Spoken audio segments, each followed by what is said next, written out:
हम लोग बात कर रहे हैं एनसीईआरटी किताबों के बारे में। और आप लोगों ने देखा होगा लास्ट क्लास में हम लोगों ने कक्षा 11वीं की रसायन विज्ञान जो भाग 1 है इसके बारे में बात की हुई थी। और अगर आप लोग चाहें, अगर आपके पास टाइम है, तब भाग 1 को आप लोग पढ़ सकते हैं, वरना ज़रूरी नहीं है। और वैसे भी देखिए, जितनी पढ़ाई ज़्यादा हो, जितनी ज़्यादा किताबें पढ़ सको उतनी अच्छी रहती हैं। किताबें पढ़ना गलत कब होता है? लेकिन रसायन विज्ञान में कक्षा 11वीं में दूसरी किताब है भाग 2, और इसमें केवल एक यूनिट आप लोगों के लिए महत्वपूर्ण है। अगर आपके पास टाइम नहीं है तो केवल उस यूनिट को ही कवर करिएगा। उस यूनिट के बारे में भी हम लोग बात कर लेंगे, और भी कितने चैप्टर, कितनी यूनिट है भाग 2 में, उस पर भी बात करेंगे। लेकिन आप सभी जानते हैं कि एनसीईआरटी किताबें आपके एग्जाम के लिए बहुत ही महत्वपूर्ण है, चाहे आप लोग सिविल सर्विस की तैयारी कर रहे हो या स्टेट पीसीएस की तैयारी कर रहे हो।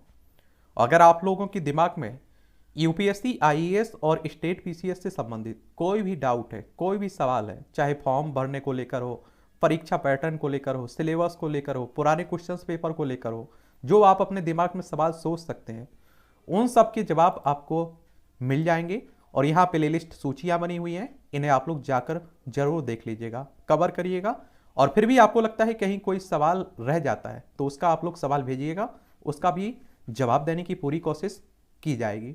और जब भी कोई किताब पढ़ते हैं तो पहली बार जब किताब पढ़ते हैं ना, तो ज़्यादा आप लोगों को दिमाग खराब करने की ज़रूरत नहीं है, कोई नोट्स बनाना नहीं है आप लोगों को। पहली बार केवल नॉर्मल तरीके से उस किताब को आपको पढ़ लेना है, एक एक लाइन को, एक एक पैराग्राफ को, एक एक शब्द को समझने की आपको कोशिश करनी है केवल।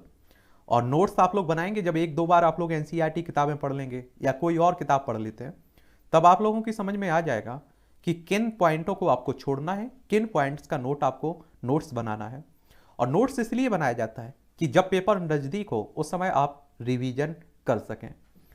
रसायन का, विज्ञान का, केमिस्ट्री का आप देखें, केमिस्ट्री का भाग 2 है कक्षा 11वीं के लिए, और राष्ट्रीय शैक्षणिक अनुसंधान और प्रशिक्षण परिषद के द्वारा लिखवाई जाती है किताबें। बहुत ही भरोसेदार ये संस्था है, और तभी तो इन किताबों को पढ़ने का रेफरेंस दिया जाता है आपके एग्जाम के लिए।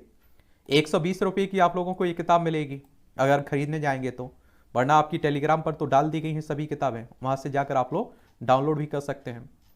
देखिए, पाठ्यपुस्तक निर्माण में जिन लोगों का और जिन समितियों का योगदान है, उन समितियों के नाम हैं, और आप देखेंगे ये रिसर्च करके किताबें लिखी गई हैं। समझ रहे हैं आप लोग? तो ये विषय सूची है, इसमें 8 इकाई है। 8 इकाई में क्या पढ़ोगे आप लोग? अपचयोपचय अभिक्रियाएं, अपचयोपचय अभिक्रियाएं, इलेक्ट्रॉन स्थानांतरित अभिक्रियाएं, क्रियाओं के रूप में अपचयोपचय अभिक्रियाएं, ऑक्सीकरण संख्या, अपचयोपचन अभिक्रियाएं तथा इलेक्ट्रोड प्रक्रम। इसे पढ़ना हो तो पढ़ लीजिएगा, कोई जरूरी नहीं है। इकाई 9 हाइड्रोजन की बात करता है। आवर्त सारणी में हाइड्रोजन का स्थान, डाईहाइड्रोजन, डाईहाइड्रोजन बनाने की विधियां, डाईहाइड्रोजन के गुण, हाइड्राइड जल, हाइड्रोजन परऑक्साइड, भारी जल, हाइड्रोजन ईंधन के रूप में। फिर इकाई 10 में आप लोग एस ब्लॉक, वर्ग 1 के तत्व क्षार धातुएं, क्षार धातुओं के यौगिक के सामान्य अभिलक्षण, लिथियम का असंगत व्यवहार, सोडियम के कुछ महत्वपूर्ण यौगिक, सोडियम एवं पोटेशियम का जैव उपयोगिता, वर्ग 2 के तत्व क्षारीय मृदा धातुएं, क्षारीय मृदा धातुओं के यौगिकों के सामान्य अभिलक्षण, बेरिलियम का असंगत व्यवहार, कैल्शियम के कुछ महत्वपूर्ण यौगिक, और आप देखेंगे मैग्नीशियम व कैल्शियम की जैव महत्ता। फिर इकाई आपकी रहेगी 11, पी ब्लॉक तत्व पढ़ेंगे। समूह 13 के तत्व, बोरोन परिवार, बोरोन की प्रवृत्ति तथा असंगत व्यवहार, बोरोन के कुछ महत्वपूर्ण यौगिक, बोरोन एल्यूमिनियम तथा उसके इनके यौगिकों के उपयोग। समूह 14 के तत्व, कार्बन परिवार, कार्बन की महत्वपूर्ण प्रवृत्तियां एवं असामान्य व्यवहार, कार्बन के अपर रूप, कार्बन तथा सिलिकॉन के प्रमुख यौगिक देखेंगे। फिर आप लोग इसमें इकाई 12 पढ़ेंगे, कार्बनिक रसायन, कुछ आधारभूत सिद्धांत और तकनीकी देखेंगे।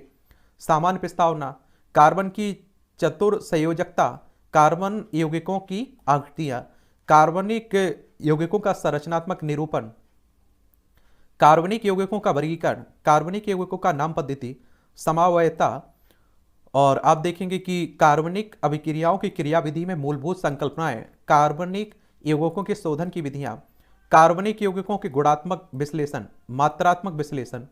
फिर आप देखेंगे इकाई 13, इसमें हाइड्रोजन देखेंगे, वर्गीकरण, alkane, alkene, alkyne, aromatic hydrocarbon, cancer जन्य गुण और विषाक्तता। फिर आप लोग इकाई 14, केवल आप लोगों के पास टाइम नहीं है तो केवल इसी इकाई को पढ़ना है। इकाई 14 आप लोगों के लिए महत्वपूर्ण है, चाहे आप लोग स्टेट पीसीएस की तैयारी कर रहे हैं या सिविल सर्विस की तैयारी कर रहे हैं।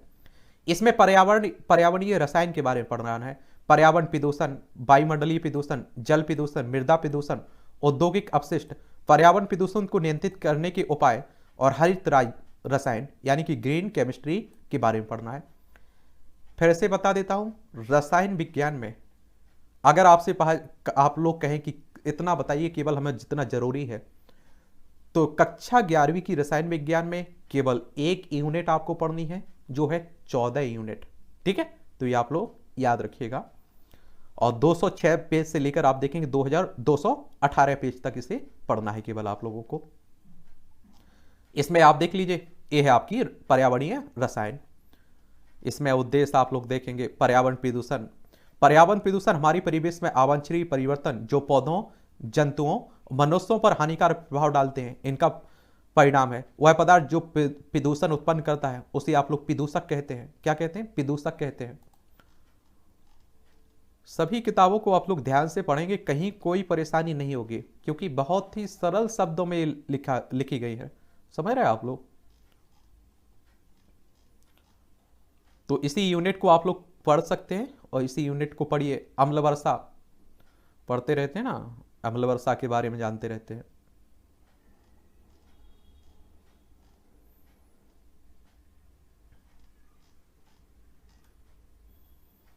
ताजमहल एवं अम्ल वर्षा।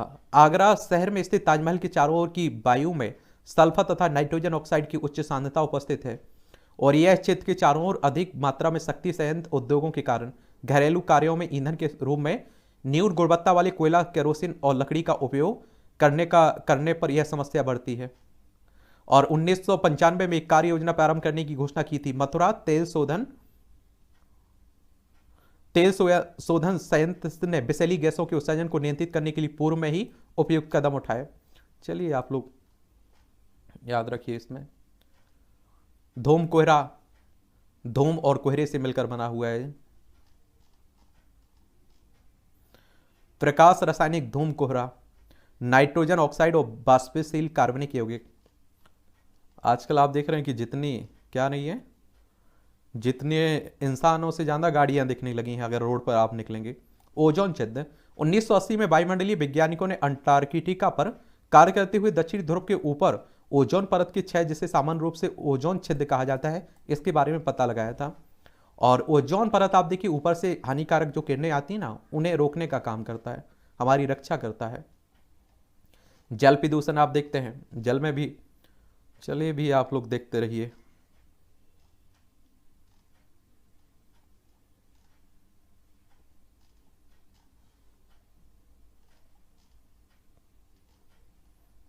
मृदा प्रदूषण, मिट्टी का प्रदूषण।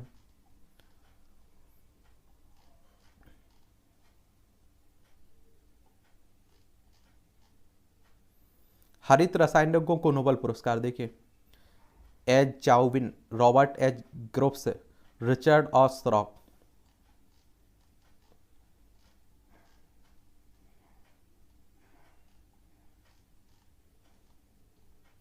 ये अभ्यास के लिए क्वेश्चंस दिए गए हैं। जब आप लोग चैप्टर पढ़ना शुरू करते हैं ना, कोई भी इकाई हो, कोई भी यूनिट हो, तो उसके पहले भी आप लोग क्वेश्चंस देख लिया करिएगा।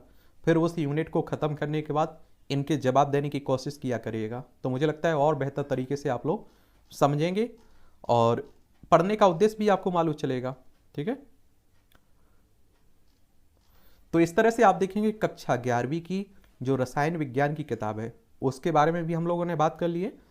और ये आप साइंस के अंडर में ही, विज्ञान के अंडर में ही ये किताबें आती है। अगली क्लास में हम लोग जीव विज्ञान की जो किताब है उसमें कुछ, पूरी किताब को अगर पढ़ना चाहे तो पढ़ सकते हैं, कोई परेशानी नहीं होगी। लेकिन आपको बताऊं कि 2 इकाई उसमें भी कवर करनी है, एक 4, एक 5। तो अगली क्लास में उसी पर बात करेंगे। आपके कोई सवाल हो मेरे लिए, सुझाव हो, तो आप लोग नीचे भेज सकते हैं।